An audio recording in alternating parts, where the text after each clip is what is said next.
Hey folks, welcome back to the Cotswold Collectibles YouTube channel. My name is Greg Brown, owner of Cotswold Collectibles.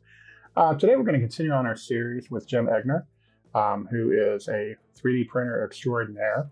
Last week we talked about some of the smaller things that Jim has been making for the 3D/G.I. Joe collecting community. And this week we wanted to talk about some of the bigger things. So when I say bigger, I'm talking huge. We only have 5 things on here and they take up the entire table. But this time around, what I'm going to do is I'm just going to hand it over to Jim, and I'm just going to let Jim talk to you guys about what the different things are that he's making and what his thought process was behind it and such and such and such. So take it away.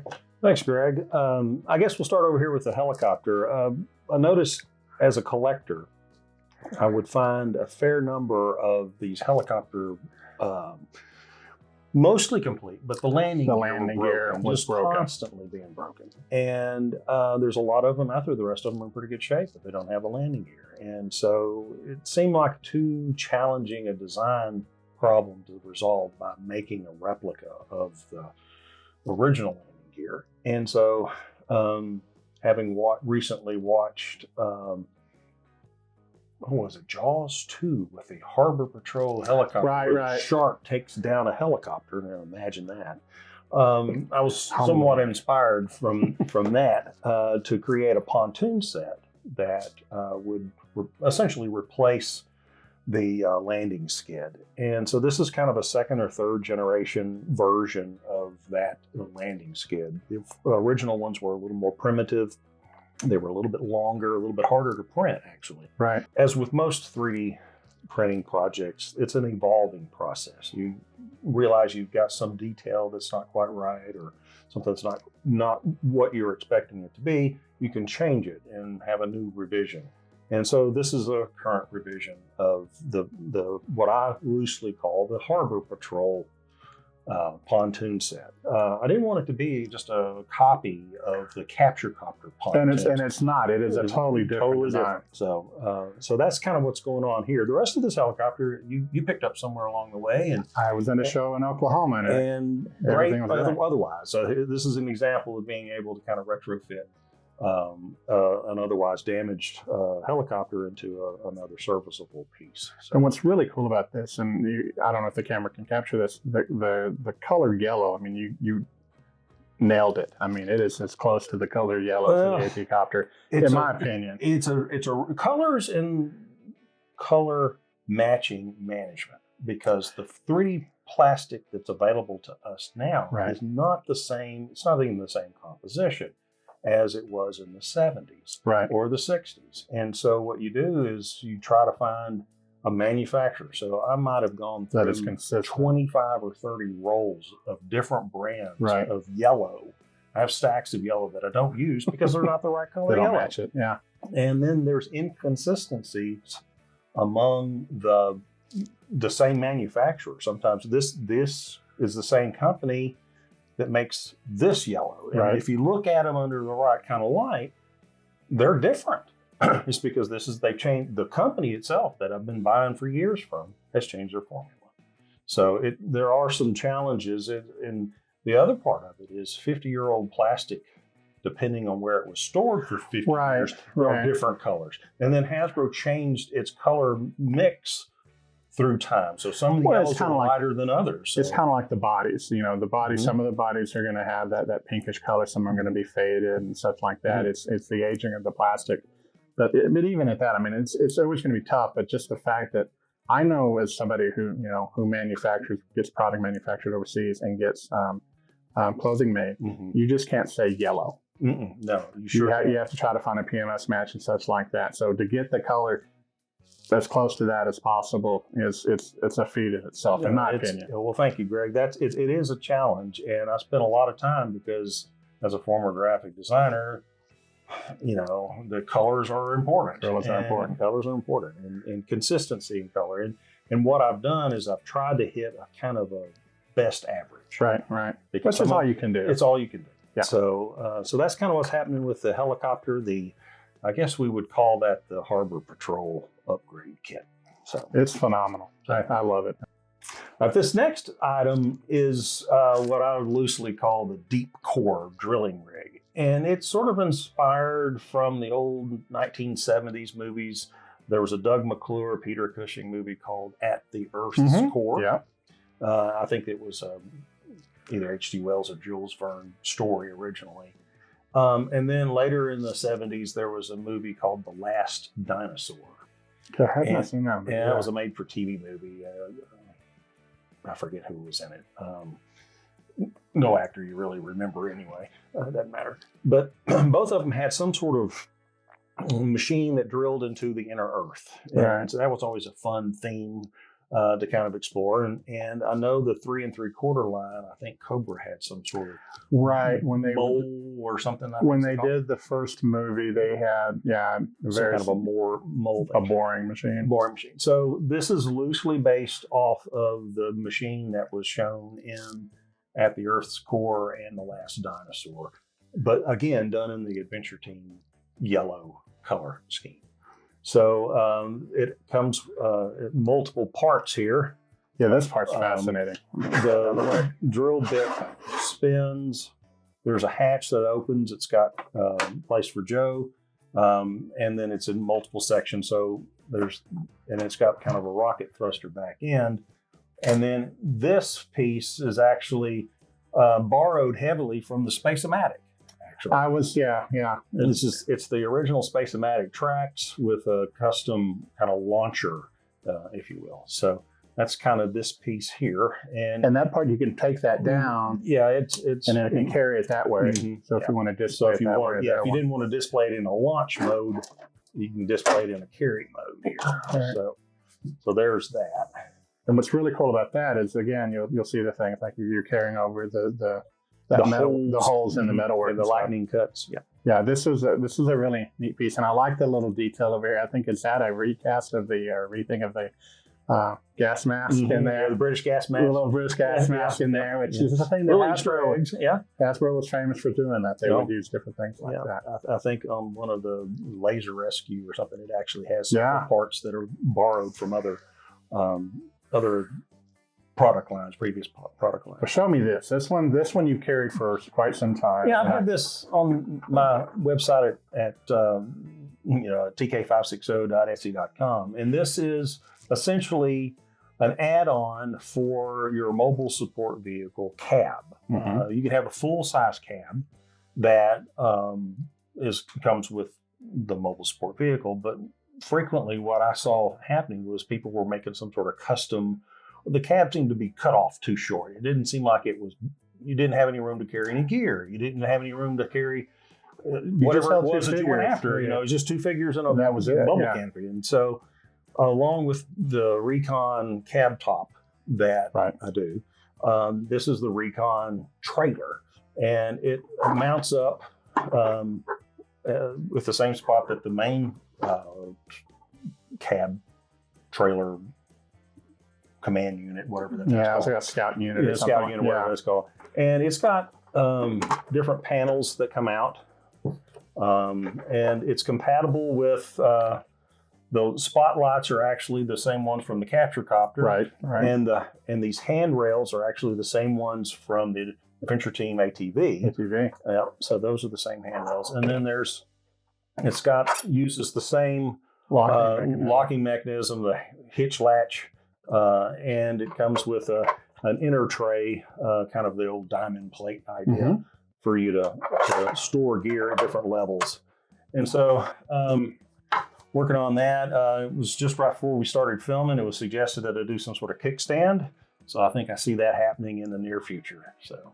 And what's really cool, and I'll just throw this out there, it's like you have that, but then you can extend it out here. So if you want to add another one, you could have a whole. Or if you wanted to have this and then have the main cab, you could connect those together as well. So, all right. Well, I'm sure everybody has, while we're talking, they've been kind of looking at the jet. This piece. Let's talk about this bad boy. Fill me in on this one. I just saw this one recently, and it's like holy manoli. A couple of things happened. I keep getting asked for the front landing gear for the Panther jets. Right. And I don't have a Panther jet to really measure it against. I have sent off some sample units to some people that have requested front landing gear to test against their vintage Panther See if it jets. works.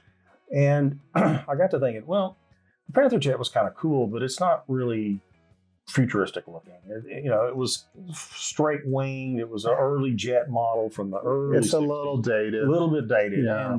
And I got to thinking, well, what other jets were featured on the box art from the G.I. Joes from the time period? Mm-hmm. And if you look at the, I believe it's the Fantastic Freefall box art. I think so. Yeah. There is a jet with its engines on fire, and Joe is bailed out. And if you look at that jet real close, it's not really an F-111 or something like that. It's some sort of an amalgamation of plane. And so that got me to thinking, what if I've made a Mirage type of plane, Delta wing design that you could maybe change the nose caps on or rearrange the armament and that sort of thing, and have a kind of a modular jet. So what I've done is I've come up with different nose caps that you can change the tip out and change it from a Mirage 3 to some sort of other Delta winged aircraft. Which at that time, if I'm correct, in the 60s and 70s, Delta wings were like, that was the rage. That was the rage, yeah. They were really... I always thought they were cool looking. So it's loosely inspired. It is toy 1/6 scale, not true 1/6 scale. Yeah, it's toy inspired, definitely, for sure. Yeah, and it uses a modified version of the Panther jet front landing gear and a modified version of a four-wheel it's a four-wheel landing gear on the back. Oh, yeah, I didn't notice that. That's pretty cool. So it kind of carries forward some of the Panther jet inspirations. The canopy will have to be vacuum formed. Right. And right now, due to space allocation issues, I haven't been able to use my vacuum form machine in order to get the prototypes up and running. But it's real close. Very close. I think I'm within 10% of having this one ready to go. And it's printed in sections. And eventually, I think we'll probably pull some sticker sheets together with different nationalities that you could have different. I can help you with that. Different. Maybe we do them in different colors. Kind of the long range thinking was Joe needed to have another jet. Mm-hmm. Kind of like the what if the line continued going on. Yeah, I mean, where's the bad guy? You put some German insignias on this thing, and it's the bad guy. It's a what are the German? RAF had the tornadoes. I was going to say the Argentinian Air Force. The different the Russians had the MiGs, and so you could with decals and nose tips changes. You could change. Yeah, you could change it and just give it a little bit of different thing. Yeah. And the great thing about it, and so like you and I've known since with Hasbro, they came out with one, but then they changed out the color a little bit, and then like you said, you'd make a little mod here, put a little decal on it. You could have a good guy one. You can have a bad guy one. The possibilities are endless. I'm just amazed that, this whole top. This is, from here to back is one piece. Yeah, one piece, which is amazing. The wings are separate and everything else like that, and then we call this an nacelle on the back. Exhaust. Yeah, jet exhaust. But yeah, when you wrote this, I was like, holy moly, because this is a great thing about that. I've always just. For many years, 3D printing, you couldn't get past this. Yeah. And now we're looking at this. Well, there are some size limitations when it comes to affordable desktop 3D printing. Right. Usually the smaller items, this thing, because it's in pieces, can be printed on your standard Bamboo Labs X1 carbon printer. You can't print the whole thing. This has to be printed on a much larger printer, actually a diagonal, because you need as much for the wings as you can. As you can. Yeah. No, it's just amazing, and like you said, it captures that vibe from the 1970s and just the adaptability. I could see an Adventure Team logo up on there. Oh yeah. Yeah. It just yeah. I might even have to get a little Adversaries decal set. Definitely. There. A lot of potential with what we're seeing here, and you're getting to see this first. Some of this I've seen with Jim before, but he brought in some new things, and just the potentials are limitless. So, Well, this was kind of a suggestion that Greg gave me. Was there a way to modify the seat in the Adventure Team ATVs to accommodate 2 Super Joes? Right. And so this is an effort to make a kind of a tandem seat replacement for the vintage. You take your vintage ATV, you unscrew the front end, you slide the original seat out, and you slide this one in. The elbow rests were removed. That's the big change. Right. And that gave you enough room to make it wider for the Super Joes in there. He may be a little bit short to see over the windshield. I'm not sure. Actually, 2 regular 1/6 scale Joes can sit in this. Really? So you can cram them in there. It's tight quarters, but it can be done. Well, the thinking was behind this when I approached you about it was, you had the Adventure Pursuit Craft, and then you had the Super Joe Pursuit Craft, and it was the same plane. Same plane, but with a seatbelt. Yep. And so hold the smaller figure. I was going with the thought process. Well, if that line continued, this thing was like the workhorse of the Adventure Team. I can't see why it wouldn't be the workhorse of them as well. Yeah. So, well, that's kind of the idea on this one. We're getting close on our. We're fleshing it out. I'm talking to AA Design to do a decal set for it, to really kind of drive that message home. So. The other part of this is Greg asked me, is there a way to make a roll bar for the Adventure Team vehicles? And so this is a roll bar that also covers up the cargo area, right, and adds accommodation to install the old classic transit chests. And you may not be able to see it, but in the center is one of the mounting points that you could mount multiple items, like the spotlight from the Jeep, or the recoilless rifle from the Jeep, or if we wanted to add the net cannon, I guess is what it's called. Right, we were talking about it. Yeah, you could add an adapter and make it where you can mount a different weapon on there as well. So, and it's really cool. And Jim and I have been talking about this, and I've been talking to quite a few people because, I stated earlier, the ATV was the workhorse, and it was produced in exponential numbers by Hasbro. And I guarantee you can go to a vintage toy event, and you can find these for $30, $45 maybe. And so I've worked with Sean. Sean did a really great job with the rack system, which we still sell. But I still think that there's a lot of potential. And so expect to start seeing some more things like this from Jim and from Sean. And even we're working out, I think you kept kept tabs on Northern Michigan and NMI Plastics. Young guy, really bright. Been talking to him, and he came out with a fire extinguisher. I sent him an ATV, and so now he's creating a thing to hold the fire extinguishers on there, as well as gas cans. So I might have to send him one of these and say, okay, I need you to make gas cans that'll fit this or whatever, and just make everything. Because I mean, sky's the limit when it comes to these. And we talked about earlier. You talked about the 2 seats. You're also working on a 2-seat adaptation for something else, if I remember. Yes, that's the seat that goes in the APC, the Adventure Pursuit Craft. I think I can stretch its width enough to accommodate 2 Super Joes. I don't think I can put 2 regular Joes in there. No, I wouldn't put two Joes, but I think I can put 2 Super Joes in there. Yeah, because that seat fits in there pretty good. And then it's kind of how this one was. You had a lot of arm. A lot of armrests. And so the thought process is, I don't know about you. When I was a kid and I saw the Super Joe Pursuit Craft come out, I was like, I'm not an idiot. That's the same thing. It's the same thing, just 2 different colors. And he looks like a 5-year-old child trying to fly on an airplane. And so that's why I asked you, and you guys will get to see this probably in a future video, but the concept is it's kind of elevated a little bit so we can sit over the dashboard.